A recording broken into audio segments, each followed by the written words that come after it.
51 শক্তিপীঠের একটি রূপ হলো মা কামাখ্যার মন্দির। নীলাচল পাহাড়ের উপর এই মন্দির দর্শন করে থাকলে নিশ্চয়ই খেয়াল করছেন পাহাড়ের নিচ থেকে উপর পর্যন্ত একটি চিড়ি উঠেছে, যেটি অসম্পূর্ণ।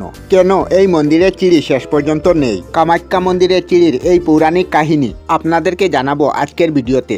পৌরাণিক কাহিনীর মতে আদিশক্তির রূপ কামাখ্যার প্রেমে পড়ে দেবীকে বিয়ের প্রস্তাব দিয়েছিল নরকাসুর। মা কামাখ্যা নরকাসুরকে একটি শর্ত দিয়েছিলেন, এক রাতের মধ্যে মন্দির পর্যন্ত সিঁড়ি তৈরি করতে পারলে দেবী তাকে বিয়ে করবেন। শর্তে রাজি হয় নরকাসুর। ভোর হওয়ার আগে সিঁড়ি নির্মাণের কাজ প্রায় শেষ হতে দেখে দেবী নরকাসুরের সাথে একটি চালাকি করেন।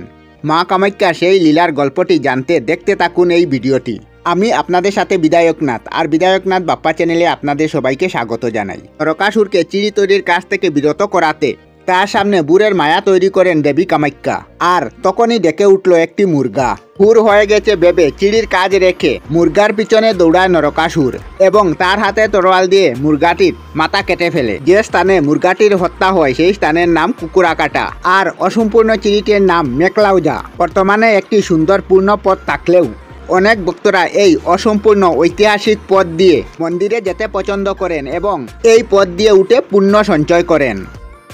আমরা আমাদের চ্যানেলে সব ধরনের ভিডিও আপলোড করি, যেমন ব্লগ, নিউজ, কুকিং ভিডিও, ধার্মিক আলোচনা ইত্যাদি। যদি আপনারা এই ধরনের ভিডিও দেখতে পছন্দ করেন তাহলে এই চ্যানেলটি নিশ্চয়ই সাবস্ক্রাইব করবেন। আমি আপনাদের সাথে বিধায়কনাথ আজকের মতো বিদায় নিলাম। আর ভিডিওটি ভালো লাগে লাইক, শেয়ার ও কমেন্ট করবেন। ভিডিওটি সম্পূর্ণ দেখার জন্য অশেষ ধন্যবাদ।